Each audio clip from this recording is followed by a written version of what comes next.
താൻ പേടിക്കണ്ട, ഞാനൊരു കുഴപ്പക്കാരനൊന്നുമല്ല. തന്നോട് സംസാരിക്കാൻ വേണ്ടിയാണ് വിളിച്ചത്. ഇവിടെ ഇങ്ങനെ നിന്നാൽ ശരിയാവില്ല. അവൾ വീണ്ടും മടിച്ചു നിന്നു. ഞാനൊരു ചെറുപ്പക്കാരൻ, താനൊരു കൊച്ചു പെൺകുട്ടി. നമ്മൾ അസമയത്ത് ഇങ്ങനെ നിന്ന് സംസാരിക്കുന്നത് ആരെങ്കിലും കണ്ടാൽ തൻ്റെ ഭാവിയെ അത് ബാധിക്കും. അതുകൊണ്ടാണ് കുറച്ചു മാറി നിന്ന് സംസാരിക്കാമെന്ന് പറഞ്ഞത്. വിശ്വാസമുണ്ടെങ്കിൽ വരൂ. ആദ്യ തൻ്റെ നിലപാട് വ്യക്തമാക്കി. അവൾ യാന്ത്രികമായി അവന് പുറകെ നടന്നു. അവൻ്റെ മുറിക്ക് മുൻപിലായുള്ള ഒരു മാവിൻ ചുവട്ടിൽ അവൻ നിന്നു. അവിടെ പുറത്തേക്ക് പോകാൻ സ്റ്റെപ്പ് പോലെ കല്ലുകൾ കെട്ടിയിട്ടിട്ടുണ്ടായിരുന്നു. അതിലൊരിടത്തിരുന്ന് ആദി ഇരിക്കെ. അവൻ അവൾക്ക് നേരെ സ്റ്റെപ്പ് ചൂണ്ടിക്കാട്ടി പറഞ്ഞു, വേണ്ട സാറേ, ഞാനിവിടെ നിന്നോളാം. അവളുടെ കണ്ണുകളും മുഖവും എല്ലാം കരഞ്ഞു വീർത്തിരിക്കുന്നു. എന്തുകൊണ്ടോ ആ മുഖത്തേക്ക് നോക്കാൻ അവന് സാധിച്ചില്ല. എന്തിനാ താനിങ്ങനെ ചെയ്യാൻ നോക്കിയത്? എനിക്കിനി ജീവിക്കേണ്ട സാറേ, അത്രയ്ക്ക് മതിയായി. എടോ, തനിക്ക് കൂടിപ്പോയാൽ 17 വയസ്സേ ഉള്ളൂ. അതിനിടയ്ക്ക് ജീവിതം മടുത്തു എന്നൊക്കെ പറഞ്ഞ് ആത്മഹത്യ ചെയ്യാൻ പോവാണോ? ജീവിതം എന്തോരം കിടക്കുന്നു. അതിലും കൈപ്പേറിയ അനുഭവങ്ങളെ കാണൂ. അതൊക്കെ നമ്മൾ അഭിമുഖീകരിച്ചല്ലേ പറ്റൂ. ലൈഫ് അങ്ങനെയാണ്. സാറിന് അറിയില്ല ഞാൻ എന്തൊക്കെ അനുഭവിച്ചിട്ടുണ്ടെന്ന്. അത് ഞാൻ സമ്മതിക്കുന്നു. പക്ഷേ അതിൻ്റെ പേരിൽ ജീവിതം അവസാനിപ്പിക്കേണ്ട കാര്യമില്ല. എൻ്റെ ഏക പ്രതീക്ഷ ഇവിടെ നിന്നും രക്ഷപ്പെടാൻ സാധിക്കുമെന്നും തുടർന്ന് പഠിക്കാൻ പറ്റുമെന്നും കരുതി ഞാൻ സൂക്ഷിച്ചു വെച്ച ആകെയുള്ള സമ്പാദ്യമാണ്. അതാണ് ഇന്ന് നഷ്ടപ്പെട്ടത്. ഇനി മുന്നോട്ട് ജീവിക്കാൻ എനിക്ക് യാതൊരു പ്രതീക്ഷയുമില്ല. തൻ്റെ അറിവില്ലായ്മ കൊണ്ടാണ് ഇപ്പോഴിങ്ങനെയൊക്കെ പറയുന്നത്. ഞാനൊരു ഡോക്ടറാണ്. ഞാൻ എത്ര ആളുകളെ ഒരു ദിവസം കാണുന്നതാണെന്നറിയോ? ജീവിക്കാൻ വേണ്ടി കൊതിക്കുന്ന എത്ര ആളുകളെ ഞാൻ കണ്ടിട്ടുണ്ട്. മഹാരോഗങ്ങൾ പിടിപെടുമ്പോൾ ഒന്ന് ജീവിക്കാൻ സാധിക്കണമെന്ന് ആഗ്രഹിക്കുന്നവരെ കണ്ടിട്ടുണ്ട്. റീജിയണൽ ക്യാൻസർ സെൻറ്ററിൽ മരണത്തോട് പിടയുന്ന എത്ര ആളുകളെ ഞാൻ നേർക്ക് നേർ കണ്ടിട്ടുണ്ട്. തനിക്കറിയോ? അതൊക്കെ കാണുമ്പോൾ തനിക്ക് തോന്നും താൻ അനുഭവിക്കുന്നതൊന്നും ഒന്നുമല്ലെന്ന്. അവൾ മിണ്ടാതെ നിന്നു. ഇന്നത്തെ സംഭവം തനിക്ക് ഒരുപാട് ദുഃഖമുണ്ടാക്കിയെന്ന് എനിക്ക് മനസ്സിലാകും. പക്ഷേ അതിന് മരണം ഒരു പോംവഴി ഒന്നുമല്ല. അപമാനിച്ചവരുടെയും നിന്ദിച്ചവരുടെയും പരിഹസിച്ചവരുടെയും മുൻപിൽ തല ഉയർത്തി നിന്ന് കാണിക്കണം. ജീവിച്ച് കാണിക്കണം. അതാണ് വേണ്ടത്. എന്തോ അവൻ്റെ വാക്കുകൾ തനിക്ക് വല്ലാത്തൊരു ഊർജം നൽകുന്നതായി സ്വാതിക്ക് തോന്നി. ഇനിയിപ്പോൾ തൻ്റെ സമ്പാദ്യം നഷ്ടപ്പെട്ടതിലാണ് സങ്കടമെങ്കിൽ തനിക്ക് പഠിച്ചു നേടാവുന്നതാണ് ഇതൊക്കെ. സർക്കാർ ചെലവിൽ പഠിക്കുന്ന എത്ര കുട്ടികളുണ്ട്. അതിന് എക്സാം എഴുതിയാൽ പോരെ? അതല്ല, ഇനി പഠിക്കാൻ തനിക്ക് ആ കാശിന് എന്തെങ്കിലും ആവശ്യമുണ്ടെങ്കിൽ ഞാൻ തന്നെ സ്പോൺസർ ചെയ്യാം. ഇത് തന്നെ ആശ്വസിപ്പിക്കാൻ വേണ്ടി ഞാൻ പറയുന്നതല്ല. തീർച്ചയായിട്ടും ഞാൻ ഇവിടുന്ന് പോവാം. എങ്കിലും എൻ്റെ അഡ്രസ്സ് തന്നിട്ടേ പോവൂ.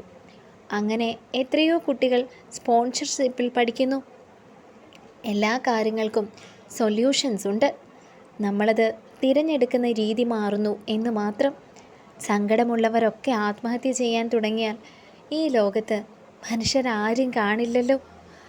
ഞാൻ പറഞ്ഞതൊക്കെ തനിക്ക് മനസ്സിലായോ? അവളൊന്നു മൂളി. മൂളണ്ട, കാര്യം പറഞ്ഞാൽ മതി. ആദി പറഞ്ഞു. മനസ്സിലായി. അവൾ പതിഞ്ഞ സ്വരത്തിൽ പറഞ്ഞു. ഇനി മരണത്തെക്കുറിച്ച് ചിന്തിക്കുക പോലും ചെയ്യരുത്. ഇല്ല. താൻ വല്ലതും കഴിച്ചായിരുന്നോ? ഇല്ല. എങ്കിൽ വാ. അവൾ മടിച്ചു നിന്നു.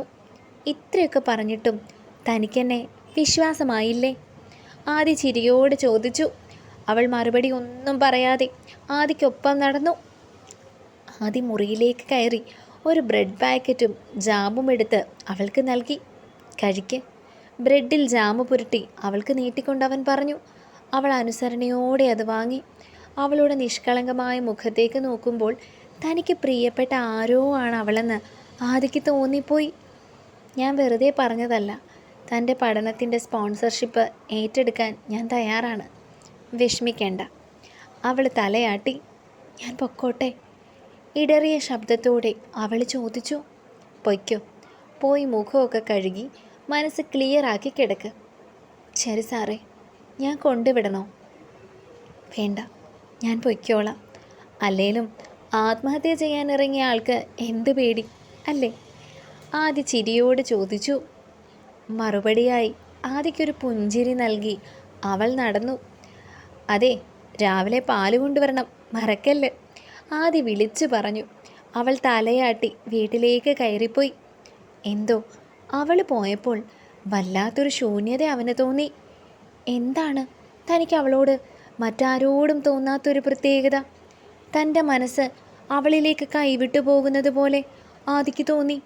അവളെ ചേർത്ത് പിടിച്ച് നിന്റെ സങ്കടങ്ങളിൽ ഇനി എന്നും ഞാൻ ഒപ്പമുണ്ടാകുമെന്ന് പറയാനാണ് ആദിയുടെ മനസ്സിൽ തോന്നിയത്.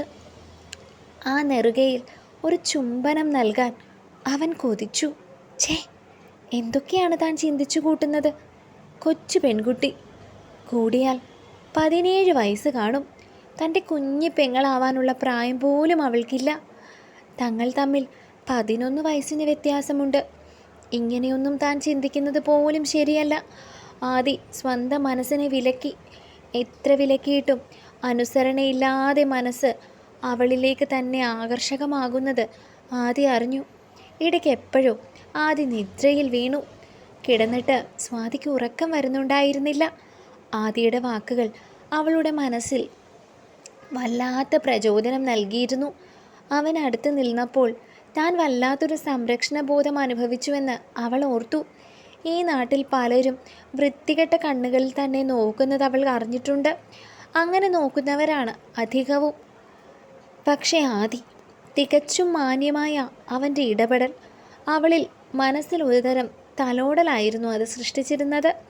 രാവിലെ ഒ പിയിൽ തിരക്ക് കൂടുതലായതുകൊണ്ട് ഒ പിയിലേക്ക് നടക്കുകയായിരുന്നു പ്രിയ. ലിഫ്റ്റിൽ കയറി ലിഫ്റ്റ് അടയാറായപ്പോഴാണ് ഒരു ചെറുപ്പക്കാരൻ ലിഫ്റ്റ് ഓപ്പൺ ചെയ്ത് അതിലേക്ക് കയറിയത്. കഴുത്തിലെ സ്റ്റെതസ്കോപ്പ് കണ്ട് അയാൾ ഡോക്ടറാണെന്ന് പ്രിയയ്ക്ക് മനസ്സിലായി. അവൾ ഒരു പുഞ്ചിരി നൽകി. പുതിയ ജോയിനിങ് ആണോ? പ്രിയ തിരക്കി. അതെ. ഏതാ സെക്ഷൻ? ന്യൂറോ. ആദിക്ക് പകരം വന്ന ഡോക്ടറാണ്. പ്രിയ മനസ്സിൽ ഓർത്തു. ഒരു വേദന അവളുടെ മനസ്സിനെ വലയം ചെയ്തു. ആദിക്ക് പകരം മറ്റൊരാൾ വന്നിരിക്കുന്നു. ഏതാ സെക്ഷൻ? അയാൾ പ്രിയയോട് തിരക്കി. ഗൈനിക്. ഡോക്ടർ കിരൺ മേനോൻ. അയാൾ സ്വയം പരിചയപ്പെടുത്തി. പ്രിയ ശേഖർ. അവളും പരിചയപ്പെടുത്തി. ഫ്ലോർ എത്തിയപ്പോൾ അവൾ യാത്ര പറഞ്ഞു നടന്നു. കിരൺ അവളെ തന്നെ നോക്കി നിന്നു. ഇളം വയലറ്റ് കളർ ഷിഫോൺ സാരിയാണ് അവളുടെ വേഷം. അങ്ങേയറ്റം മോഡേണും എന്നാൽ മാന്യമായ വസ്ത്രരീതിയാണ് അവൾക്ക്. കാഴ്ചയിൽ തന്നെ അവളൊരു സിമ്പിളാണെന്ന് മനസ്സിലാകും. വെളുത്ത മുഖത്തെ മൂക്കിന് താഴെയുള്ള കുഞ്ഞു മറുകാണ് അവളുടെ സൗന്ദര്യമെന്ന് അവൻ ഓർത്തു. എങ്കിലും എൻ്റെ കുഞ്ഞി, നീ നിൻ്റെ പ്രിയപ്പെട്ട കിച്ചുവിനെ മറന്നുപോയല്ലോ, കിരൺ മനസ്സിൽ പറഞ്ഞു. അവൻ റൂമിലേക്ക് നടന്നു. പക്ഷേ ചുണ്ടിൽ പ്രിയയ്ക്ക് വേണ്ടി മാത്രം വിരിഞ്ഞൊരു പുഞ്ചിരി ബാക്കിയുണ്ടായിരുന്നു. കാലത്ത് ഡോറിൽ തട്ടുകേട്ടാണ് ആദ്യം ഉണർന്നത്. ഉറക്കച്ചടവോട് ചെന്ന് കതക് തുറന്നു നോക്കിയപ്പോൾ മുൻപിൽ സ്വാതി. കുളി കഴിഞ്ഞൊരു മെറൂൺ കളറിലെ കോട്ടൺ ചുരിദാറും കറുത്ത പാൻറ്റും കറുത്ത ഷോളുമാണ് അവളുടെ വേഷം. മുടി കുളിപ്പിന്നാൽ കെട്ടി വിടർത്തിയിട്ടിരിക്കുന്നു. മുഖത്ത് സ്ഥിരമുള്ള പുഞ്ചിരി. ആഹാ, ആളാകെ ഉഷാറായല്ലോ, ആദി ചിരിയോടെ പറഞ്ഞു. മറുപടിയായി അവളൊന്ന് പുഞ്ചിരിച്ചു. ഇന്ന് ക്ലാസ് ഇല്ലേ? ഉണ്ട്, പോകണം. സാറിന്ന് നടക്കാൻ പോയില്ലേ? ഇല്ല, ഉറങ്ങിപ്പോയി. തന്നെ രക്ഷിക്കാൻ വന്ന് ഇന്നലെ ഞാൻ എപ്പോഴാണ് ഉറങ്ങിയതെന്നറിയോ? അവൻ അവളോട് ചോദിച്ചു. ഇനി ഞാൻ അങ്ങനെയൊന്നും ചിന്തിക്കുക പോലും ഇല്ല സാറേ. സാറ് പറഞ്ഞതൊക്കെ എനിക്ക് മനസ്സിലായി. ഒരു ദൃഢപ്രതിജ്ഞ പോലെ അവൾ പറഞ്ഞു. മിടുക്കി, അങ്ങനെ വേണം, അവൻ പ്രോത്സാഹിപ്പിച്ചു. തൻ്റെ അച്ഛൻ്റെ റിലേറ്റീവ്സൊക്കെ എവിടെയാണ്? ആരെങ്കിലും ഉണ്ടാവില്ലേ? ആദ്യം തിരക്കി. അതല്ലേ സാറേ ഞാൻ പറഞ്ഞത്, എനിക്ക് ആരുമില്ലെന്ന്. അച്ഛനും എന്നെപ്പോലെ തന്നെയായിരുന്നു. അച്ഛൻ വളർന്നതും പഠിച്ചതും ഒക്കെ ഒരു അനാഥ മന്ദിരത്തിലായിരുന്നു. അച്ഛൻ്റെ ഒരു ഡയറിയിൽ അതിൻ്റെ അഡ്രസ്സ് എഴുതി വെച്ചിട്ടുണ്ട്. ഞാനത് സൂക്ഷിച്ചു വെച്ചിട്ടുണ്ട്. ആരും ഇല്ലാതെ വന്നാൽ അങ്ങോട്ടേക്ക് പോവാൻ. അങ്ങനെയൊന്നും പറയണ്ട, അങ്ങനെയൊന്നും സംഭവിക്കില്ല, ധൈര്യമായിരിക്കെ. ആ വാക്കുകൾ അവളെ ആശ്വസിപ്പിക്കാൻ കഴിയില്ലെന്ന് അവൻ അറിയാമായിരുന്നു. എങ്കിലും അങ്ങനെ പറയാനാണ് തോന്നിയത്. ഞാൻ പോട്ടെ സാറേ. ആയിക്കോട്ടെ. അവൾ പോയി കഴിഞ്ഞ് കുറേ നേരം അവൻ അവളെ തന്നെ നോക്കി നിന്നു. കുളിയും ചായ കുടിയും കഴിഞ്ഞ് അവൻ റെഡിയായി വന്നു. ഫുൾ ബ്ലാക്ക് ഷർട്ടിൽ ഗ്രേ ലൈൻസുള്ള ഷർട്ടും ബ്ലാക്ക് ജീൻസും ഇട്ട് അവൻ ഹോസ്പിറ്റലിൽ പോകാനായി ഒരുങ്ങി. പെട്ടെന്നാണ് ഫോൺ ബെല്ലടിച്ചത്. നോക്കിയപ്പോൾ പരിചയമില്ലാത്ത നമ്പറാണ്. അവൻ അറ്റൻഡ് ചെയ്തു. ഹലോ. മറുവശത്ത് നിശബ്ദത. ഹലോ, ആദി ഒരിക്കൽ കൂടി പറഞ്ഞു. ആദി. ആ ശബ്ദം അവന് പരിചിതമായി തോന്നി. ആദി, ഞാൻ ഹിമയാണ്. തുടരും. അടുത്ത ഭാഗങ്ങൾക്ക് വേണ്ടി ചാനൽ സബ്സ്ക്രൈബ് ചെയ്യാൻ മറക്കല്ലേ.